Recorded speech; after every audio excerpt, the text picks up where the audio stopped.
203, 196, 97, 98, 99, 200, 201, 2, 3, এই কয়টা হইল? 8টায়। এই হজ্জের 5 দিনের মূল আমল কি আল্লাহ তাআলা এই 5টা আয়াতে উল্লেখ করছে। সূরা বাকারার কত নম্বর বললাম? 196 থেকে 203 নম্বর আয়াত। আপনারা বাংলা পড়লেও বুঝবেন, তরজমা পড়ে নিয়ে। তো ওইখানে স্পষ্টভাবে এই কথা আছে। আল্লাহ তাআলা বলেন, এই হজ্জের 5 দিনের যা আমল, মিনা, আরাফা, মুজদালিফা, আবার মিনা, মেইন কাজটা হলো এইখানে হারাম শরীফ, তাওয়াফে জিয়ারত, সাই, এসব মিলাইয়া এইখানের মূল ডিউটিটা কি? এ যাই করবা, আল্লাহ বলছে মিনায় যাবা, আচ্ছা যাইও, আরাফায় যাইবা, আচ্ছা যাইও, মুজদালিফায় আসবা, আচ্ছা আইসো, আবার মিনায় আসবা, আচ্ছা আইসো, আবার আমার ঘরে আসবা, কাবা আইসো। কিন্তু যাই ঘুরতেছো, আসতেছো, যেখানেই যাচ্ছ, আল্লাহ তাআলা বলেন মূল একটা কথা বান্দা মনে রাখবা, সব জায়গায় আমার জিকির করবা বেশি বেশি।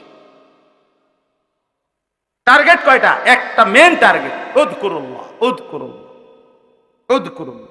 ফাইদা আফাকতুম মিন আরাফাতিন ফাযকুরুল্লাহ। এই যে আরাফাত থেকে আসতেছো ক্লান্ত, আরে না, জিকির করো, জিকির করো। ফাইদা কাদাইতুম মানাসিকাকুম ফাযকুরুল্লাহ। এই যে এরপরে ওয়াযকুরুল্লাহ ফি আইয়ামিন মা'দুদাত।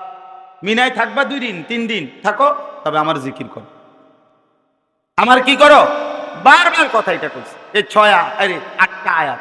তো এখানে একটা মৌলিক কথা আছে, এখানে এই দেখেন, এখানে 198 আয়াতের নম্বর আয়াতের মধ্যে বলে রাখছে ওয়াযকুরুহু কামা হাদাকুম, আমি যেভাবে নির্দেশনা দিয়েছি সেভাবে জিকির কর। আমি এটা হুজুরও দেখাইছি, হুজুর হ্যাঁ মাওলানা সেরকম কথা। ওয়াযকুরুহু কামা হাদাকুম, আল্লাহ যেভাবে তোমাদেরকে দিক নির্দেশনা দিয়েছেন সেভাবে জিকির করো। এই যে কোরআনের আয়াত, এটা সেভাবে জিকির করো। তাইলে আল্লাহ তাআলা বলেন, আল্লাহর জিকির যে বেশি করে, আল্লাহকে যে পেতে চায়, আখেরাত যে পেতে চায়, আল্লাহ বলেন তার জন্য আমার রসূলের মধ্যে রয়েছে সর্বোত্তম আদর্শ। হাসা কাঁদা, হাসি কান্না, আনন্দ বেদনা, দুঃখ সুখ, ঘর বাহির, পরিবার, স্ত্রী সন্তান, আয় রোজগার, উপার্জন, নড়া চড়া, উঠা বসা, হাত্তাল হারাকাত ওয়াসসাকানাত, নড়লেও নবী আদর্শ, স্থির থাকলেও নবী আদর্শ, হাসলেও তিনি মডেল, কাঁদলেও তিনি মডেল, হাঁটলেও তিনি মডেল, বসলেও তিনি মডেল, দাঁড়াইলেও তিনি মডেল। যদি আল্লাহকে পেতে চায়, যদি আখেরাত পেতে চায়, যদি আল্লাহর স্মরণ বেশি করতে চাও, শুধু জিলাপি, আচ্ছা ঠিক আছে, মন মতো করো, শুধু বিরানি মাকসাদ, খালাস, শুধু দোকানের উন্নতি মাকসাদ, শুধু দোকানের বেচা কিনা ভালো হোক, এই জন্য শুধু দুরূদ শরীফ পড়লা, ঠিক আছে পড়ো, মন মতো যেটা মনে কইরা পড়ো, যেমনি ভাল লাগে এমনি পড়ো, মাথা লাড়ো, নলে ঠ্যাঙ্গালগি দিয়া লাও, নলে টাঙ্গাইয়া থাও, তোমার অসুবিধা কি? করো না, কারণ মাকসাদ তো হইল কি? দুনিয়া। কথা বলেন না কেন? মাকসাদ কি? আর মাকসাদ যদি হয় আখেরাত, মাকসাদ যদি হয় আল্লাহ, তাহলে জিকির করতে হবে, রাসূলুল্লাহ সাল্লাল্লাহু আলাইহি সাল্লামের ভালোবাসা আনুগত্যের মাধ্যমে প্রমাণ করতে হবে। এই কথাটাই আমি বললাম। তাইলে মূল বক্তব্য এই কথাটা আজকে আমরা বুঝলাম। আমাদের প্রিয় নবী সাল্লাল্লাহু আলাইহি ওয়াসাল্লাম, তিনি এই পৃথিবীতে আল্লাহর শ্রেষ্ঠতম নেয়ামত হিসাবে আমাদের জন্য এসেছেন। তিনি আল্লাহ পাঠাইছেন। আল্লাহ নবী বারবার এই কথাটা বলছে, বুইস্তু, আমি প্রেরিত হয়েছি, প্রেরিত হয়েছি, আমারে পাঠাইছে। নবীজি বলতেন, আনা দাওয়াতু আবি ইব্রাহিম, আমার পূর্বপুরুষ, আমার বড় বাপ, অর্থাৎ আমার পূর্বপুরুষ ইব্রাহিম আলাইহিস সালাম, আমার আব্বা, উনি আমার জন্য দোয়া করছিলেন আল্লাহর কাছে, আমি সেই দোয়ার ফসল হিসাবে জমিনে আসছি। তাইলে তিনি আসার উদ্দেশ্য একটাই, তার আনুগত্য। তার কি? আনুগত্য, আনুগত্য, আনুগত্য। তাকে দেখে নিজেকে সাজান। আমাদের আগে মনে করেন আমরা আসছি, কালকে এলো সোমবার, রবিবার দিবাগত রাত 2:30টায় আমাদের ফ্লাইট হয়েছে, মদিনা থেকে আমরা আসছি।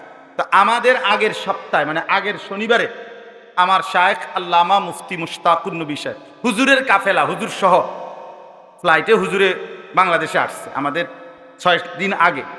তো আমার কাফেলার হাজি সাহেবদের কয়েকজন আমার কাছে আইয়া বারবার হুজুরের কাফেলার ওলা করে জিঙ্গার না কদ্দুর ফোনটা দিয়া জমজম ভিতরে ব্যাগে লং যায়নি, তারপরে ওজনের মধ্যে কোনো কি দিছিনি, ওই 23 কেজির বেশি কদ্দুর হইলে সারবুনি, এ কথাই রে গুইরে এ কথা। তাইলে আমি বুঝাইতে চাইছি কোন কথাটা, প্রত্যেকেই আগের কাফেলার খবর নিছে, ওই আলোকে নিজেদেরকে রেডি করছে। কথা বুঝছেন কিনা বলেন? তো রাসূলুল্লাহ সাল্লাল্লাহু আলাইহি সাল্লামকে আল্লাহ বলেন আমি পাঠাইছি, তাকে দিয়ে আমি সব করাইছি, সব দেখাইছি, তুমি শুধু তাকে দেখে দেখে সামনে রেখে রেখে তাকে অনুসরণ করে তোমারটা সাজায় নিবা। অতএব টেনশন নাই।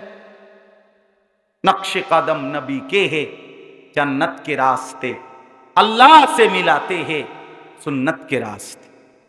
कराची हजरतेर शेर, सारा पृथ्वी ख्यात शेर, এটাই এই 2 লাইন সারা পৃথিবীর উলামায়ে কেরাম জানেন। পাকিস্তান করাচির হজরত কুতুবে আলম আরিফ বিল্লাহ হজরত মাওলানা শাহ হাকিম মোহাম্মদ আখতার রহমতুল্লাহ, ওনার অসংখ্য অগণিত কবিতা আছে, শের আছে, আশআর আছে, কিন্তু এর মধ্যে এটা সবচেয়ে বেশি সুন্দর, সবচেয়ে সেরা। নকশে কদম নবী কে হে, নবী সাল্লাল্লাহু আলাইহি সাল্লামের কদম পাও জিন্দেগি যেখানে যেখানে যেমনে পড়ছে ঠিক ওই নকশা অনুপাতে তুমি চলো, জান্নাতকে রাস্তে, জান্নাতের রাস্তায় চলে যাবে। আল্লাহ সে মিলাতে হে সুন্নত কে রাস্তা, আল্লাহর সাথে মিলতে চাও সুন্নতের রাস্তা, একটাই পথ। নবী সাল্লাল্লাহু আলাইহি সাল্লামের অনুসরণ বাদ দিয়ে আল্লাহ পর্যন্ত পৌঁছবে না, মাগফিরাত মিলবে না, জাহান্নামের আযাব থেকে মুক্তি হবে না, আল্লাহর সাক্ষাৎ পাওয়া যাবে না। আল্লাহ আমাদেরকে বুঝ দান করে। কোরআনের অগণিত আয়াত, বাপ অগণিত আয়াত, অগণিত আয়াত, অগণিত আয়াত। তাইলে আমি প্রথম বাকিটুকু বলতেছি, এখন প্রথমে কথাটা আপনারা বুঝলেন। আমরা আজকে প্রত্যেকেই এই যারা এখানে বসছেন সিদ্ধান্ত নেন যে আমরা নিজেদের জীবনের বাকিটুকু চেষ্টা করি আস্তে আস্তে সুন্নাত বাড়াই। আমার চলা ফেরা, আচার ব্যবহার, আহার নিদ্রা, ঘুম থেকে উঠা, ঘুম যাওয়া, পেশাব পায়খানার আগে, পেশাব পায়খানার পরে, অজু গোসলের আগে, অজু গোসলের পরে, খানার আগে, খানার পরে রসুলের সুন্নাত কি কি, এগুলো একটু একটু খেয়াল করে শুনে শুনে বারবার আমল করা, এগুলাকে নিজের মধ্যে আনা। আহামরি খুব কঠিন কিছু হবে, তাই চেষ্টা করে সিদ্ধান্ত নেন, ফিকির করে। কিন্তু ওই যে প্রথম থেকেই যদি সিদ্ধান্ত নেন আপনি পারতেন না। হ্যাঁ, আমি আপনার আরাফা থেকে, আমার রুমের ছিল সাথী, আমরা 4 জন, আমি সহ, আমি যে রুমে শুধু থাকতাম আর মক্কায় আসিলাম হোটেল। তো আরাফাত থেকে বাসে আসা যায় মুজদালিফায় রাত্রে, তো হাইটাও আসা যায়। তা আমি আমার রুমের 3 জনকে বুঝাইয়া বললাম যে দেখেন বাসে অনেক কষ্ট, বাসে জ্যাম বাজ্যা থাকে, ওই দিন রাত্রে 5 মিনিটের রাস্তা, কিন্তু কখনো কখনো 4 ঘন্টা 4.5 ঘন্টাও লাগে। আমরা হাঁটতে থাকি 1.5 থেকে 2 ঘন্টায় আমরা পৌঁছে যাব আরামসে, তালবিয়া পড়তে পড়তে, লাব্বাইক পড়তে পড়তে। তো আমি বললাম, তো রওনা দিলাম আমরা মুজদালিফার সীমানায়। যখন ঢুকছি মুখে তখন প্রচন্ড জ্যাম, ভিড় আর ভিড়, আর আজ্ঞানেই যাইতেছে না। তা আমার সাথী একজন বলতেছেন যে জ্যামনেও হুজুর ডাইনে বামে একখানে বই তৈব, আমার ঘাম আর ভাল লাগতেছে, পারতেছে। আমি শক্তভাবে বললাম অসম্ভব কথা, এখানে আপনি যদি দাঁড়ান তাহলে আপনার মরান নিশ্চিত, এই ধাক্কা খাইয়া আপনি মরিয়েই যাবেন। এই তালের উপরে আপনাকে হাইটা যাইতে হইব সামনের দিকে, উত্তর হাইটা গেলে যখন জ্যামটা কমে যাবে, ফাঁকা হবে, তখন আপনি দাঁড়াইবেন। তাইলে আমার বলার উদ্দেশ্য হইল, আপনি যদি শুরু করেন, নিয়ত করেন যে আমি পালন করবো, আমি যামু গন্তব্যে, তাহলে ঠিকই যাইতে পারবেন। আপনি শুরু করবার আগে যদি এনে থাকতে কন না আমি পারতাম না, তো আপনি জীবনেও গন্তব্যে পৌঁছতে পারবেন। তাহলে আপনি নবীজির শেখানো দোয়া পারেন না, তো আর কোনোদিন শিখবেন না। সিদ্ধান্ত নিয়ে নিছেন আপনি পারেন না, আমি আর পারতামও না, তো এইটা কোনো কথা হইল না। আমি সুন্নত মেসওয়াক করি নাই ইতিপূর্বে, আর করতামও না, তো তাহলে হইব কেমনে? নবীজি কিভাবে ঘুমাইতেন আমি এইটা আগেও পালন করি নাই, আর এখন আর পালন করে হুদা করতাম না, তাহলে আপনি আগাইবেন কেমন? যেটুকু সময় আছে হাতে হায়াতে এটুকুই কাজে লাগাই। 100টা আমি করতে, হুজুর আমরা কি আর আপনার মতো সবদি পারব না? আপনাদের কইছি না তো সবদি, আপনি 100টার মধ্যে 30টা আগাক না, কথা বলেন না কেন? একটা শুরু করেন না, নতুন একটা সুন্নত নতুন শুরু করেন। মসজিদে ডান পাও দিয়ে ঢুকা, এটা খেয়াল করে ঢোকেন না। বাথরুমে টয়লেটে বাম পাও দিয়ে ঢুকা, এটাই শুরু করেন না। কথা বোঝেন নাই আপনার? একটা শুরু করেন, একটা কিছু করেন না। ডান দিকে কাত হইয়া ঘুমানো, এটা শুরু করেন না। না হইতো না আমার দিকে, আপনি হইতো না, আপনি কি মাথার তলে মাথা নিচে দিকে দিয়া পা আলগি দিয়ে নিয়ে হতেন? কথা বলেন না কেন? আপনি কোনো না কোনো দিকে কাত হইয়া ঘুম যান কিনা, তো সেটা ডান দিকে কাত হইয়া শুইলে আপনার সমস্যাটা কি বলেন? আমরা বাথরুম টয়লেটে পাও দিয়ে ঢুকি না মাথা দিয়ে ঢুকি, তো এটা বাম পাও দিয়ে ঢুকলে সমস্যা কি? আল্লাহ আমাদেরকে বুঝ দান করেন। এখন আসেন একটা কথা দ্বিতীয় যে অংশটা বলার জন্য, সেটা হলো ওই একটা আয়াত আগে পড়ে শুনাইলাম একটু আগে, যে আল্লাহ তাআলা বলেন যদি আল্লাহকে ভালোবাসতে চাও তাহলে আমার নবী বন্ধু আপনি বলেন যে তোমরা আমাকে অনুসরণ করো, তাহলে কি হবে? ইউহিব্বুকুমুল্লাহ ওয়া ইয়াগফির লাকুম যুনুবাকুম, তাহলে আল্লাহ তোমাদেরকে ভালোবাসবে আর তোমাদের গুনাহ আল্লাহ মাফ করে দিবে। তাহলে মাগফিরাত পাওয়ার জন্য নবী সাল্লাল্লাহু আলাইহি সাল্লামকে ভালোবাসা কি জরুরি? আবার বুঝিনি বা কথাটা, আবার বলেন মাগফিরাত পাওয়ার জন্য আল্লাহর নবীর অনুসরণ কি জরুরি। এইখানে আল্লাহ তাআলা মাগফিরাত পাওয়ার জন্য, নিজের গুনাহ মাফ করাইবার জন্য, হায়াত থাকতে দুনিয়ায় থাকতেই জাহান্নাম থেকে বাঁচার জন্য, জাহান্নামের আযাব থেকে বাঁচার জন্য, কবরের আযাব থেকে বাঁচার জন্য গুনাহ মাফ নেওয়া জরুরি কিনা, এইটার একটা চমৎকার কৌশল, কার্যকর একটা পদ্ধতি আল্লাহ তাআলা এই আয়াতের মধ্যে বলে দিছে। একটা দারুণ সিস্টেম বাতলাই দিছে যে তোমার মাগফিরাত দরকার, তোমার গুনাহ মাফ নেওয়ার দরকার, জাহান্নামকে ভয় করো বান্দা, তা আমি আল্লাহ তোমার একটা বুদ্ধি করি। সেটা হলো তুমি মদিনার রওজা পাকে আমার যে বন্ধু আছে এই বন্ধুর সামনে গিয়া দাঁড়াইয়া বন্ধুকে সামনে রাইখা আমি আল্লাহর কাছে তোমার গুনাহ মাফ চাইবা, আর দিল থেকে বলবা হে আল্লাহর নবী আমি নকুদ্দুর কর না। আল্লাহ বলেন যদি আমার বন্ধু তোমার লগে কুদ্দুর কয় আমার দ্বারে, নিশ্চিত আমি তোমার মাফ করব। এই মদিনার কথাটা বলতে গিয়ে, মদিনা কেন যাবে? রাসূলুল্লাহ সাল্লাল্লাহু আলাইহি ওয়াসাল্লামের রওজায় কেন দাঁড়াবো? এই যে আল্লাহ বলেন ওয়ালাউ আন্নাহুম ইয যালামু আনফুসাহুম, আমার বান্দারা যদি জীবন ভর গুনাহ করতে করতে, নাফরমানি করতে করতে একেবারে জীবনের উপরে জুলুম করে ফেলে, অর্থাৎ এত বেশি গুনাহ করছে আর জীবনের উপরে কোনো আশা ভরসা নাই, একেবারে শেষ করে দিছে জীবনটা গুনাহ করতে করতে। অনেক মানুষ আছে দুনিয়ার লাইনে, অনেকে বলে যে নেশা করতে করতে সে জীবনটা, লাইফটা কি করে দিছে শেষ। জিনা ব্যভিচার করতে করতে, নারীর সাথে অবৈধ কাজ করতে করতে অসংখ্য যুবক তার জীবনটা একদম কি করে ফেলছে, শেষ করে ফেলছে। নিজের হাত নিজের লজ্জাস্থানে ব্যবহার করে অসংখ্য যুবক আপনার নিজের শাহওয়াত নিয়ন্ত্রণ করতে পারে নাই, সে নিজের চরিত্র, নিজের জীবন, নিজের যৌবন, নিজের শরীর সব শেষ করে দিছে। এরকম অনেক মানুষ আছে যেটা কথায় প্রসঙ্গে বলে যে সে তার জীবনটাকে কি করে দিছে, শেষ করে দিছে। কিসের মাধ্যমে? গুনার মাধ্যমে। আল্লাহ বলেন আমার বান্দারা যদি গুনাহ করতে করতে জীবন শেষ করে ফেলে, একেবারে নিজের উপরে জুলুম করে ফেলছে, এরপরে যদি জাউকা বন্ধু তারা যদি আপনার সামনে আসে, জীবিত অবস্থায়ও মৃত্যুর পরে, সেম হুকুম সরাসরি। নবী সাল্লাল্লাহু আলাইহি ওয়াসাল্লামের আদব, সম্মান, ইজ্জত, আজমত, আনুগত্য, অনুসরণ, নবীজির শ্রদ্ধা, সব কিছু খোদার কসম তিনি সরাসরি দুনিয়ার হায়াতে যখন ছিলেন তখন যেমন, এখন তিনি কবরে আছেন এখনো তেমন, একদম বরাবর, একদম বরাবর। নবীজি বলছেন, এখন আমার সামনে দাঁড়াইয়া আমার জিয়ারত যে করে, আমার সামনে দাঁড়ায়, সে যেন কামান জারানি ফি হায়াতি, দুনিয়ার জীবনে আমার হায়াত থাকাকালীন যেভাবে আমার জিয়ারত করছে ঠিক যেন এরকম, সরাসরি সমান। নবী সাল্লাল্লাহু আলাইহি সাল্লামের জীবিত থাকাকালীন যেমন নবীজির সামনে উচ্চস্বরে কথা বলার অনুমতি ছিল না, নবীজির ইন্তেকালের পরেও সাহাবায়ে কেরাম কোনোদিন নবীজির এই মদিনায় মসজিদে নববীতে রওজা শরীফের সামনে উচ্চস্বরে কথা বলেন না। ইন্তেকালের পরে হযরত ওমর রাদিয়াল্লাহু তাআলা আনহুর জামানায় একবার একজন লোক মসজিদে নববীতে রওজা শরীফের পাশে মুসলমান ইমানদার বয়ান করতেছিলেন, কথা বলতেছিলেন, একটু জোর আওয়াজে কথা বলছে।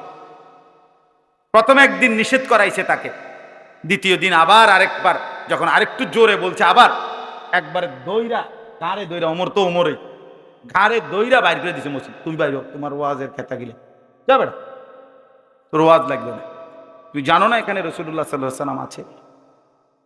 তার সামনে যে উচ্চ আওয়াজে কথা বলা নিষেধ, এটা তার জীবিত থাকাকালীন যেই হুকুম, ইন্তেকালের পরও এই হুকুম। এখনো মক্কায় পুলিশ, যারা মক্কার পুলিশ মসজিদে হারামে এই হজ্জের, আমরা সবসময় দেখি, এবারও দেখছি, এখানে এরা চিল্লা বেশি, মক্কার পুলিশরা, মানে হাজি তারিক তারিক, হাজি রাস্তা রাস্তা, মানে সরো হাজি, শুধু ডাকে, শুধু আওয়াজ করে মুখ দিয়া, আর মদিনায় শুধু হাত দিয়া টানে। বুঝছেন নি? আমারও একদিন এই রওজা শরীফে সালাম দিতেছি, আমি আর লড়ি না, এতেও আমারে 2-3 বারই ইশারা দিছে, কিন্তু আমি লড়ি না, সেটা আমার দৌড়ের কাছে দিয়ে গেছে। তা আমার সাথের যারা তারা হাসতেছে, হুজুর আপনি তো একটা ঠেললে আনি লইয়া পড়ছে।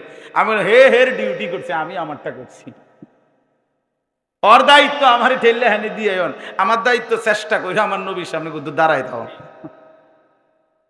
খালাস। কিন্তু বলতেছিলাম যে ওই মুখে কি করে না, এরা চিল্লায় না, চিল্লায় না, এখানে একের সেম আচরণ, মানে মক্কায় এরা আওয়াজ করে মুখ দিয়া, বারবার বলে, বারবার তারিক তারিক।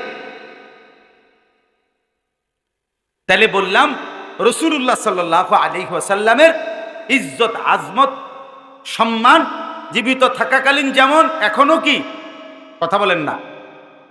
আল্লাহ বলেন, বন্ধু জীবনভর গুনার নাফরমানি করে যা উকা, যারা আপনার সামনে আসলো, চাই জীবিত থাকাকালীন, চাই কি এখন ইন্তেকালের পরে রওজা শরীফে ওইখানে আপনার সামনে এসে দাঁড়ালো, দাঁড়াইয়া কি করলো, ফাস্তাগফিরুল্লাহ, আল্লাহ তাআলার নিকট, আমি আল্লাহর নিকট তাদের গুনাহের জন্য ইস্তেগফার, ক্ষমা প্রার্থনা করব। ওয়াস্তাগফারা লাহুমুর রাসূল, আপনি রাসূলও তাদের জন্য আমি আল্লাহর কাছে মাফ চাইলেন, আপনিও কইলেন যে আল্লাহ দেন, মাফ করে দেন।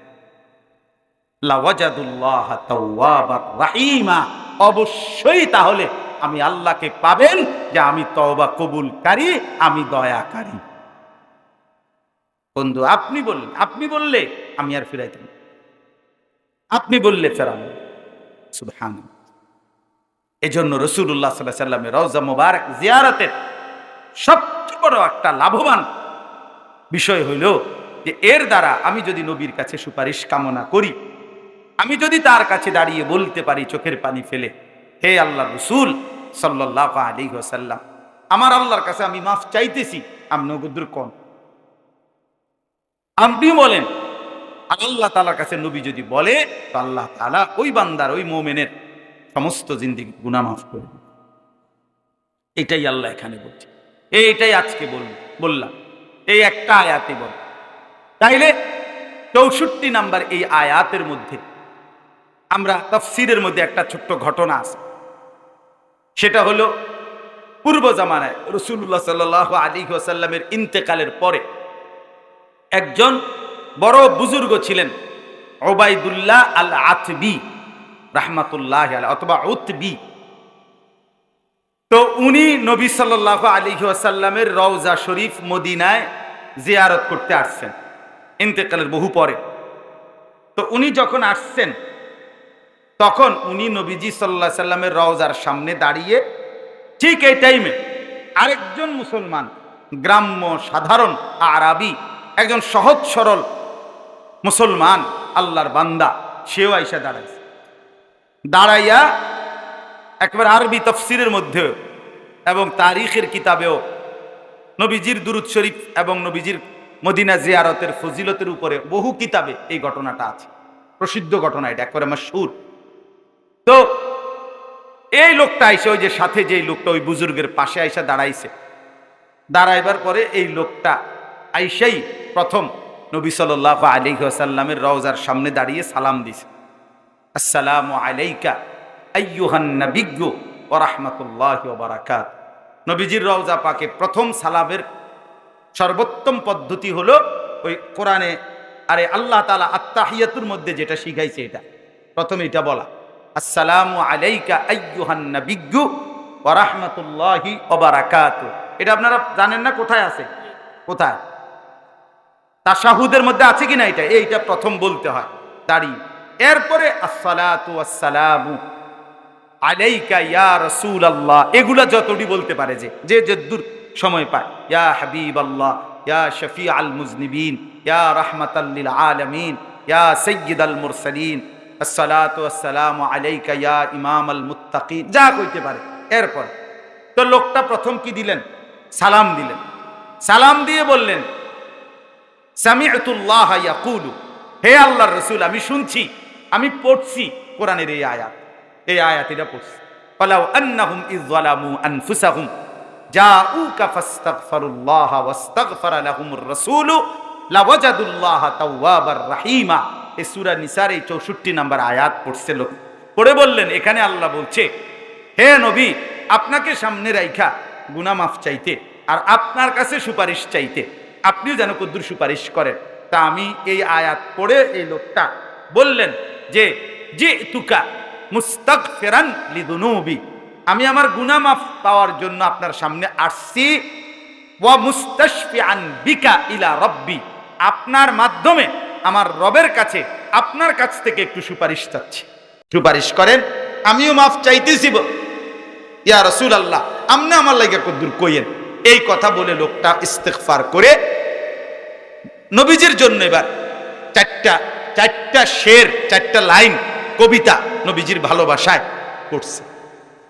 ইয়া খায়রা মান দুফিনাত বিল কা'i আ'যামুহু ফাতাবা মিন তিবিহিন্নাল কা'উ ওয়াল আকামু নাফসিল ফিদাউ লিকবরিন আনতা সাকিনুহু ফীহিল আফাফু ওয়া ফীহিল জুদু ওয়াল কারাম। এই শের, এটা নবীজির মহব্বতে, নবীজির ভালোবাসায় সে এই কবিতার 4টা লাইন পড়ছে, পইরা দোয়া করে চলে গেছে।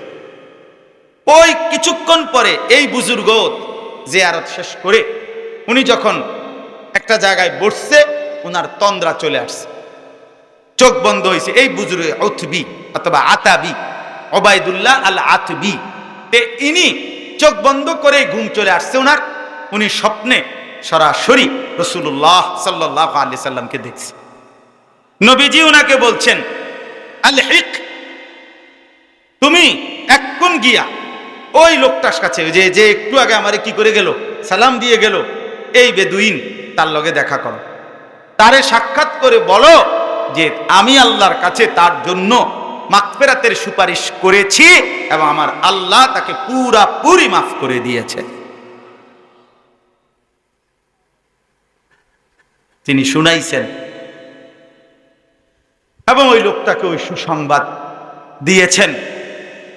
এবং সবচেয়ে মজার কথা হলো, আজকে শত শত বছর থেকে এই 4 লাইনের এই সাধারণ এই মুসলমান ভালোবাসার টানে যে শেরটা পড়ছে নবীর ভালোবাসায়, কবিতাটা, ওই যে 4টা লাইন, এখনো আজকেও, মানে আমরা আসতো, আমি দেখাইছি বারবার আমার হাজী সাহেবদেরকে, এই নবীজি সাল্লাল্লাহু আলাইহি সাল্লামের রওজা মুবারক, যেখানে দাঁড়াইয়া নবীজিকে সালাম দিতে হয়, মদিনা মসজিদে নববীতে যেখানে দাঁড়িয়ে সালাম দেয়, এখানে যে 2টা খুঁটি আছে, মাঝখানের যে 2 খুঁটিতে স্বর্ণের অক্ষরে, স্বর্ণের প্রলেপ দিয়ে লেখা এই 4 লাইনের শের, এটা মাঝখান বরাবর এখনো আছে, আজও আছে। ওই বেটার, এটা ওই বেদুইনের, এই সাধারণ ওই মুসলমান। কিন্তু মহব্বত ছিল কি অসাধারণ। এখনো আছে এই মাঝখানে যে শেরটা লেখা, এটা এই বেড়ার শের। আল্লাহ কবুল। ইয়া খায়রা মান দুফিনাত ফিল কা'i আ'যামুহু ফাতাবা মিন তিবিহিন্নাল কা'উ ওয়াল আকামু নাফসিল ফিদাউ লিকবরিন আনতা সাকিনুহু। যে কবরে আপনি শুয়ে আছেন বন্ধু, আমার পুরা জিন্দেগি আপনার জন্য উৎসর্গ করব। এই শের লিখে নিছেন। তো আমি আজকে এতটুকুই আপনাদেরকে বললাম, মেহেরবানি করে প্রত্যেকে একথা বুঝতে শিখেন। তাহলে দুইটা কথা। এক নাম্বার কথা হলো রাসূলুল্লাহ সাল্লাল্লাহু আলাইহি সাল্লামের রওজা মুবারক মদিনার জিয়ারত আমাদের জন্য দরকার কিনা? কথা বলেন না কেন? আমার মাগফিরাতের। কেমনে মাগফিরাত? মানে চাইবো আল্লাহর কাছে, কিন্তু নবীজির কাছে কি চাইবো? সুপারিশ। আমনে কদ্দুর আমরাও আগে ছাত্র জীবনে সব সময় দেখছি মুহতামিম সাহেবের থেকে ছুটি আনতে হইলে জিম্মাদার ওস্তাদ একজনের কি লাগে? কদ্দুর সুপারিশ লাগে। ওটা গেলে তো আবার মুহতামিম সাহেব কবুল। বুঝছেন? আমাদের শায়েখ আল্লামা মুফতি মুশতাকুন নবী কাসেমি, তিনি ওনার আব্বা যান, হুজুরের আব্বা আমার ওস্তাদ, হুজুরের আব্বাও আমার ওস্তাদ, হুজুর নিজেও আমার ওস্তাদ। আমি দুজনের কাছে বাপফুদ দুজনের কাছেই পড়ছি। তো হুজুরের আব্বাও অনেক বড় আলেম ছিলেন, হযরত মাওলানা আব্দুল কুদ্দুস সাহেব রাহমাতুল্লাহি আলাইহি, লক্ষ্মীপুরে টুমচর মাদ্রাসার ভাইস প্রিন্সিপাল ছিলেন। লক্ষ্মীপুরের সবচেয়ে বড় মসজিদ চক মসজিদের খতিব ছিলেন, এখন শায়েখ যেটার খতিব। তো উনি সব সময় মদিনা জিয়ারত করে এরপরে মক্কায় যেতেন। তো উনি সব সময় বলতেন মক্কায় যাব, তবে মদিনার থেকে যাইতেন আর বলতেন অ্যাডভোকেট ধইরা আগে, এরপরে বিচারকের কাছে যাইতে আসছি। বোঝেন নাই কথা? আগে কি ধরছি? অ্যাডভোকেটরে ধরে লইছি, অ্যাডভোকেট উকিল ধইরা এরপরে কই যাইতেছি। মানে নবী সাল্লাল্লাহু আলাইহি সাল্লামের কাছে বলে গেছে আকুতি মিনতি যে আপনি কদ্দুর কইয়েন যাইতেছি, মালিকের ঘরে যাইতেছি, আপনি কদ্দুর বললেন। আলহামদুলিল্লাহ, শায়েখ দামাত বারাকাতুহুম হযরতও এখন প্রত্যেক রমজানের 4-5 দিন আগে সব সময় উমরায় যায়, প্রতি বছরই যায়। আমরাও 2-1 বার হুজুরের সাথে যাওয়ার সুযোগ হয়েছে, এইবারও গেছিলাম রমজানে। তে হুজুর ওই এই তরতিব যে আগে মদিনা হইয়া এরপরে মক্কায়, আগে অ্যাডভোকেট ধইরা উকিল ধইরা এরপরে কই যায় বিচারক। বিচারক কি? এই জন্য আপনাদের কাছে দুইটা কথা বললাম। একটা হলো রাসূলুল্লাহ সাল্লাল্লাহু আলাইহি সাল্লামের ভালোবাসা অনুসরণের মাধ্যমে। কিসের মাধ্যমে? নবীকে আল্লাহ পাঠিয়েছেন শুধুই কেবল তার কি করার জন্য? আনুগত্য করা। আর 2 নাম্বার হলো মদিনার জিয়ারত। মানে মক্কা বাদ দিয়ে তার মদিনার জিয়ারত হবে না। হবে কি? হবে না। অর্থাৎ হজ্জের সফর অথবা উমরার সফর। হজ এবং উমরা এর মাধ্যমেই আপনি কি যাবেন? মক্কা মদিনার সফর করবেন। আর এই সফরের বরকতের মধ্যে অনেক বরকত আছে। যার মধ্যে একটা অন্যতম বরকত যে আমি যদি রাসূলুল্লাহ সাল্লাল্লাহু আলাইহি ওয়াসাল্লামের রওজা মুবারকের সামনে দাঁড়াইতে পারি আর দিল দিয়া চোখের পানি ফেলে যদি আল্লাহর কাছে গুনাহ মাফ চাই, আর নবী যদি শুধু কুদুর কয় আমার লাগে, উনি যদি একটা সুপারিশ করে, উনি যদি একটা সোজা পাক দেন, এর চাইতে বড় সৌভাগ্য আর কি হইতে? এর চাইতে বড় সৌভাগ্য আর কি হইতে? কালো গিলাফ দেখলে কেমন হয় এই দেখেন, সবুজ গম্বুজ দেখলে কেমন হয় এই দেখেন। আমার সাথী একজন ছিল, ওনারে আমি কত কিছু বলছি, শিখাইছি। উনি বলছে হুজুর আমি রওজা শরীফ যাবে যখন মদিনাতে ঢুকবে, এখন পরে আমি সব ভুলে গেছি, সব ভুলে গেছিলাম, কিচ্ছু মনে নাই। অর্থাৎ এটা একটা ভালোবাসার বিষয়, মহব্বতের বিষয়। এই জন্য হজের সফর থেকে যেহেতু আসছি, এই জন্য আপনাদেরকে আবারও মনে করাই দিলাম। চলেন সবাই নিয়ত করি আল্লাহ যেন আমাদের প্রত্যেককে আল্লাহর ঘর জিয়ারতের তৌফিক দান করেন। রাসূলুল্লাহ সাল্লাল্লাহু আলাইহি সাল্লামের সামনে দাঁড়িয়ে আমরা যেন আমাদের গুনাহ মাফ চাই আল্লাহর কাছে, আল্লাহ তৌফিক দান করুন। এটা অনেক বড় অনুভূতি, অনেক বড়। আপনি এটা বুঝতেন না মিয়া, মানে আমি যদি অঞ্চি গেছি আপনি এটা বুঝছেন, কিচ্ছু বুঝছেন না মিয়া। এই অনুভূতি আপনি বুঝবেন না, আপনি সেখানে গেলে বুঝবেন, আপনার হৃদয়ের তোলপাড়। আল্লাহ তৌফিক দান করেন, আল্লাহ কবুল করেন। আল্লাহ তাআলা আমাদের সবাইকে রাসূলুল্লাহ সাল্লাল্লাহু আলাইহি সাল্লামের সুন্নতের অনুসরণ, ভালোবাসার দাবিতে নবীর আনুগত্যের তৌফিক দান করেন। চেষ্টা করবেন তো সবাই ইনশাআল্লাহ? সবাই ফিকির, ভাইয়া এটা ভাবতে শিখেন। কথা ভালো কইছে হুজুরে, আমি সব সময় এটা কই, হুজুরের কথাটি ভাল লাগে, ভালো কইছে হুজুরে। এরপরে আপনি আসতে আত্মুচ্ছা গেলেন গামনের মতো করে, এই সদর বদরের জন্য ওয়াজ করা। আপনার কাছে এনে বইয়ে বইয়ে সার্টিফিকেট লিখতে বইছিলেন, কথা বুঝছেন কিনা বলো? বরং সবাই মিলে আমল করার জন্য, সবাই মিলে কি করার জন্য? আল্লাহ তাআলা আমাদেরকে তৌফিক দান করে।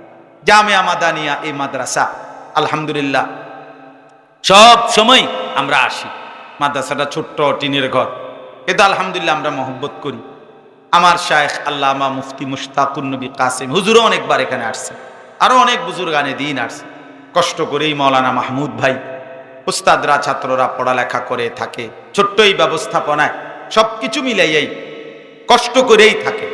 আপনাদের কাছে আমার একটা অনুরোধ, আমি আইসা এখন শুনলাম মাদ্রাসার জন্য, মাদ্রাসার একটা পুরাতন ফ্রিজ ছিল, ফ্রিজটা একদম নষ্ট হয়ে গেছে, মানে একবারে সার্ভিসিং করলেও আর ঠিক হবে না, একবারে বাদ হয়ে গেছে।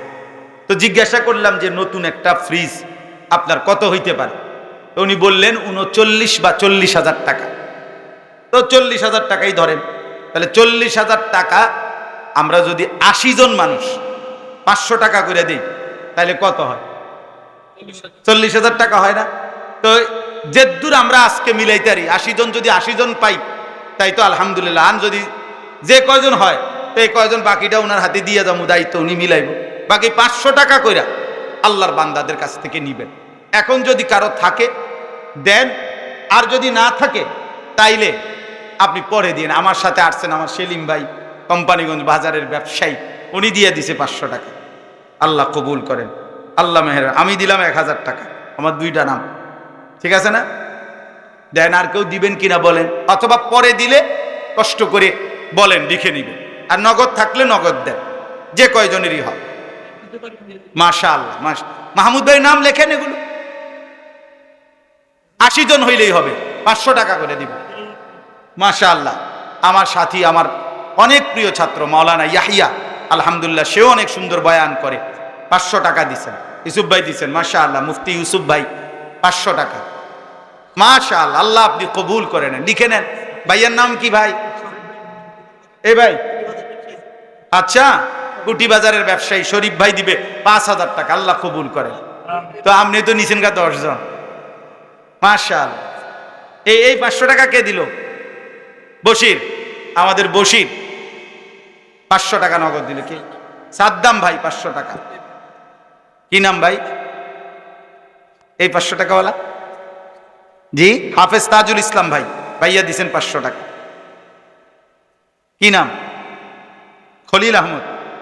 জি, খলিল ভাই, মা ভাইয়া দিছেন 500 টাকা, আল্লাহ কবুল করেন। আর কেউ দেন থাকলে দেন, এই 500 টাকাই হিসাব, 80 জন থেকে নিবেন। মাশাআল্লাহ, লিখে নেন নাম। ভাইয়ার নাম কি ভাই? জি, গোলাম হাক্কানি। আড়াইবাড়ি হুজুরের নাম। মাশাআল্লাহ, আল্লাহ কবুল করেন। আল্লাহ তাআলা হুজুরের কবরকেও নূরে নূরে ভরপুর করে। আমি হুজুরের দেখছি 1-2 বার। হ্যাঁ, তোমার নাম কি? তা জুয়েল, নগদ দিছ? নগদ 500 টাকা দিছে, দেন ফেরত দে। আমাদের জুয়েল, মাশাআল্লাহ, কয়দিন জিরাইছে, হেরাউন আবার আইছে। জুয়েল ধরো। হাফেজ সাইফুল ইসলাম ভাই, কই ভাই? মাশাআল্লাহ, কত? 1000 টাকা, আল্লাহ কবুল করেন। 80 জনের হলে এরপরে নাও যেত না, না না, এরপর আমার টেয়ার দরকার কি? ফাউ টাকা বেশি নিমো কেন? বলেন গুনেন, গুনে রাখেন। কিন্তু দেখেন আমরা এনে গুনেন, এনে কয়জন হয়েছে? মানে 1000-এর 2 জন ধরবেন। এক্ষুনি দোয়া করে দেবো, এক্ষুনি ভাই, আমার আরেকটা বয়ান আছে, আমি চলে যেতে হবে।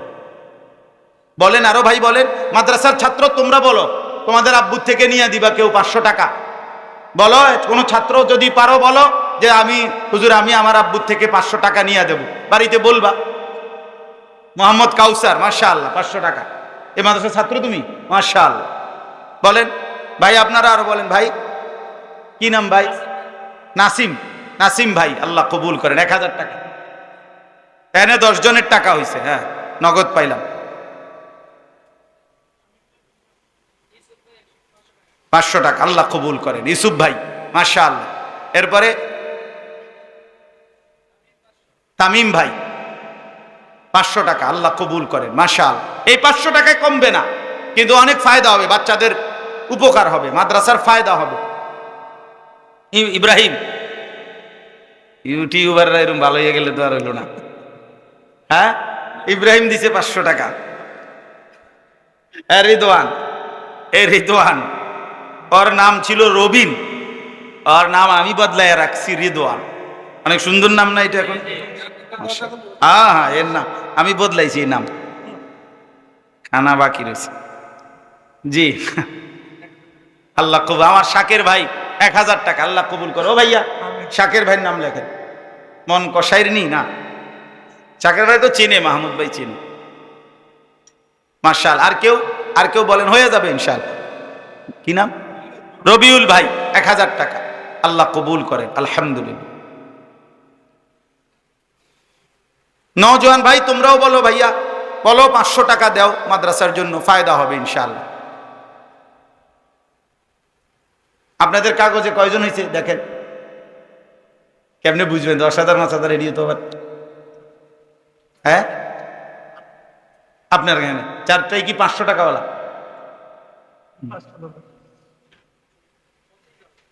আপনার এখানে মাস কে এটা? হ্যাঁ, মাশাআল্লাহ, মহিউদ্দিন ভাই। ওই ভাই 500 টাকা ফেরত দিতাম। 1000, আল্লাহ কবুল করেন, আলহামদুলিল্লাহ, আলহামদুলিল্লাহ। আবু হানিফ ভাই 500 টাকা, আলহামদুলিল্লাহ। যারা লিখাইছেন পরে দেওয়ার, দয়া করে খুব দ্রুত। আপনি মনে করেন নভেম্বর ডিসেম্বরের দিকে দিলে এইটা নিতে হবে না, আপনি ফ্রিজ দিয়ে কিনবে সময়, বেটা শীত, কাজে এক্ষুনি দিয়ে দিবেন, মানে 2-1 দিনের মধ্যে টাকাটা দিয়ে দিবেন। 500 টাকা, 1000 টাকা, 5000, যাই বলছেন, আল্লাহ আপনাদেরকে সর্বোত্তম বিনিময় দান করেন। জি ভাই, এরপরে আর কেউ বলবেন? আল্লাহ আপনাদেরকে উত্তম কবুল করেন। দেখেন এবার মিলায় দেখেন কত হয়েছে, বাকিগুলো আপনি ফিকির করে নিয়ে নিন, হয়ে যাবে ইনশাআল্লাহ। এরকম আরো 2-1 ভাই এটাই করবেন বলে আমি কইছি, বলে হুজুরে কইছে 500 টাকা, এর বেশি নিয়েন না। উনি দুইটা দিলে 2 জনের নাম দিব, 2 জনের হিসাব 80 জন ধরে হিসাব মিলাইবেন। এনে গুনবেন কতজন হয়েছে, নগদ টাকা এটা 80টা হিসাব, 500 টাকার 80টা। 5000 টাকা যে দিছে সে 10টা নাম ধরবেন, তার দইরা বাকি যে কয় টাকা লাগে ওই কয় টাকা মিলাই নেবেন। আর কিছু? জি, মাশাআল্লাহ, শায়েখ আসবেন সেপ্টেম্বরের 7 তারিখ আমাদের এখানকার ইসলাহি মজলিস। আল্লাহ চাহে তো ইনশাআল্লাহ আমার পরম শ্রদ্ধ শায়েখ আল্লামা মুফতি মুশতাকুন নবী কাসেমি হুজুর আসবেন মাগরিব বাদ। হ্যাঁ, মাগরিব বাদনি বয়ান, এশাবাদ। কে? ইউসুফ বিন ইকবাল সাহেব, আমাদের প্রিয় মাওলানা মুফতি ইউসুফ বিন ইকবাল, অনেক সুন্দর বয়ান করে ওই মাওলানা। হ্যাঁ, ওর বয়ানও শুনবেন, আল্লাহ তৌফিক দান। আচ্ছা আচ্ছা, আগামীকাল আমাদের দাওয়াত ও তাবলীগের পুরাতন সাথীদের জোড় আসরবাদ হাসপাতাল মসজিদে, এখান থেকে যাত্রাবাড়ি থেকে জামাত আসছে। হ্যাঁ, মাশাআল্লাহ মাশাআল্লাহ, আমাদের মুফতি মনিরুজ্জামান সাহেব হুজুর উনি আসবেন, আল্লাহ কবুল করে নেন। ওনার তাশকিলেই আমি প্রথম চিল্লার জন্য তশকিল হয়েছিলাম। তবে আলহামদুলিল্লাহ 2022 সালে চিল্লার সফরে গেছিলাম।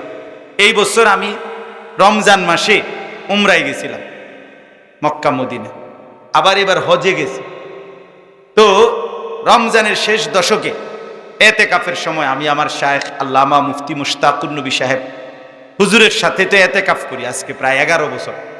তো রমজানে একদিন রাত্রে হুজুরে আমারে বলতেছে একলা, এই এতেকাফ অবস্থায় মসজিদে, মাওলানা আপনি তো এইবারই প্রথম, অন্যান্যবারে আমি কখনো হয়তো হজে গেছি নয়তো উমরায় গেছি, মানে একই বছরে হজ এবং উমরা 2 বার, মক্কা মদিনার সফর আর হয় নাই আমার, এইবারই প্রথম। তো হুজুরে বললেন যে যেহেতু এইবার আপনি হজেও যে চাইবেন উমরায়ও গেছেন, একটা নিয়ত করেন এইবার আপনি 40টা দিন একটা চিল্লা তাবলীগে আল্লাহর রাস্তায় বের হন, তাইলে আল্লাহর বান্দাদের উপকার হবে, আপনারও উপকার হবে। আমি বললাম ঠিক আছে, আমি এক কথায় রাজি। মাহফিল টাফিল ইডি সব এক সাইড করে রইব, যা হইব। আলহামদুলিল্লাহ, এই আশায় হুজুরের জবান দিছি, এবং ইনশাআল্লাহ 26 তারিখ জুমার দিন, এই মাসে 26 তারিখ বাদ জুমা আমাদের জামাত, আমরা চিল্লায় বের হব ইনশাআল্লাহ। আল্লাহ কমপক্ষে 15 থেকে 20 জন আলেম আমার সাথে যাবে ইনশাআল্লাহ, আরো আওয়াম সাথী আছে। এখান থেকে কেউ নেওয়া যাইতো না, কইলে হইতো না, না আমি নিয়ে ঝামেলায় আছি, আগেই কয়ে রাখছি। মানে কারে নিমু বহুজন প্রার্থী, এর মধ্যে আমি আমাদের অঞ্চলের আলেম না, কোন দিকে তো কাকরাইল যাব আমরা, কাকরাইল থেকে যেখানে দেয়।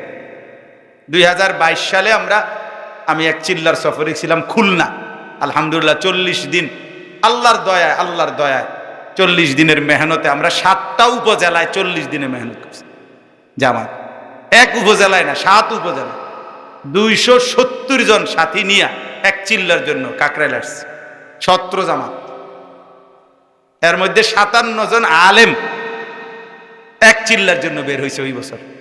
আল্লাহ যেন এবারও আমাদেরকে সুস্থতার সাথে খেদমতের তৌফিক দান করেন, আমিন। আলহামদুলিল্লাহ রাব্বিল আলামিন। আল্লাহুম্মা আনতাস সালাম ওয়া মিনকাস সালাম, তাবারাকতা ইয়া যাল জালালি ওয়াল ইকরাম, ইয়া আরহামার রাহিমিন, ইয়া আরহামার রাহিমিন, ইয়া আরহামার রাহিমিন। মাওলায়ে করিম আপনি মাফ করে দেন, রব্বে করিম আপনি মাফ করে দেন, মেহেরবান মাওলা আপনি মাফ করে দেন, আগত জিন্দেগি সুন্দর করে দেন, ঈমান আমলের দৌলত দান করেন, প্রিয় নবী সাল্লাল্লাহু আলাইহি ওয়াসাল্লামের অনুসরণ ইত্তেবার তৌফিক দান করেন, সুন্নাত ওয়ালা জিন্দেগি নসিব করেন, মুহাব্বত ওয়ালা জিন্দেগি নসিব করেন। আল্লাহ জীবনটা সুন্দর করবার তৌফিক দান করেন, সুন্নাতের রঙে নিজেকে সাজাবার তৌফিক দান করেন। আয় আল্লাহ আপনার ঘর জিয়ারতের তৌফিক দান করেন।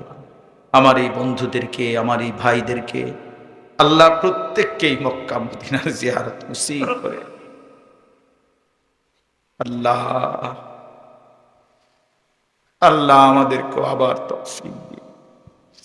বিদায় নিয়ে মদিনা থেকে আসি নাই মাওলা, আবার যাওয়ার নিয়তে আসছি মাওলা। আপনার ঘর থেকে বিদায়ের নিয়তে আসি নাই, আবার যাব বলে আসছি মাওলা। আপনি তৌফিক দান করুন আল্লাহ। এই উপস্থিত ভাইদেরকেও কবুল করে নেন, কালো গিলাফ দেখবার, সবুজ গম্বুজ দেখবার তৌফিক দান করে, নবী সাল্লাল্লাহু আলাইহি ওয়াসাল্লামের ভালোবাসা মহব্বত দান করে, কলিজা ভরা ভালোবাসা দান করে, সুন্নাতের মহব্বত দান করে। এই মাদ্রাসা কবুল করে নেন আল্লাহ। আপনার বান্দাদের কাছে মাদ্রাসার একটা জরুরতের জন্য বলেছিলাম, সাথে সাথে আপনার বান্দারা সাড়া দিয়েছে। আল্লাহ দিল খুলে দান করেছে, আপনি প্রত্যেকের দানে বরকত দান করেন। সামর্থ্যের অভাবে যে দিতে পারে নাই তারও আপনি সামর্থ্য দিয়েন আল্লাহ, তারও বরকত দিয়েন, একজনকেও বঞ্চিত করিয়েন না। এই মাদ্রাসা কবুল করে নেন। ছাত্র, উস্তাদ, এলাকাবাসী, মহব্বতকারী প্রত্যেককে উত্তম বিনিময় দান করেন। যে যেই মাকসাদে দোয়া চেয়েছে প্রত্যেককে কবুল করে নেন। মা বোনদেরকে পর্দা পুশিদা দান করেন, ছেলে মেয়ে স্ত্রী সন্তান নিয়ে নেক জিন্দিগি দান করেন। অসুস্থ বিমারি যারা শিফা করে দেন। প্রবাসীদেরকে আল্লাহ রহম করেন, করম করেন। সুবহান রাব্বিকা রব্বিল ইজ্জাতি আম্মা ইয়াসিফুন ওয়া সালামুন আলাল মুরসালিন ওয়াল হামদুলিল্লাহি।